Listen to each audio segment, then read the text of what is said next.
Class में हमने 60 MCQs में से 10 MCQs किए थे। यहाँ पे 11 क्वेश्चन है। The hottest zone of the earth is the, तो ऑप्शन है टेम्परेट, टॉरेड, फ्रिजिड, पोलर। तो इसका राइट आंसर जो है वो है torrid zone, option number B.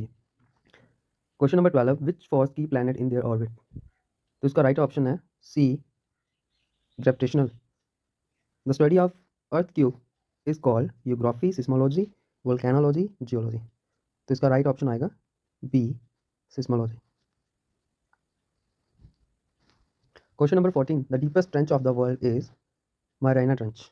The inclination of Earth axis is option number B, 20, 3 1/2.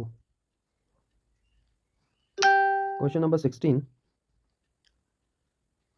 Day and night are caused by rotation.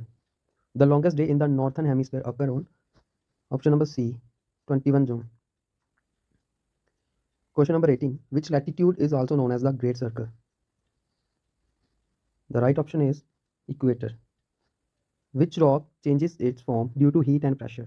तो इसका राइट ऑप्शन है C, metamorphic. Question number 20. The core of the earth is composed mainly of, तो इसका right option होगा B, iron and nickel. Question number 21. Which is not a sedimentary rock.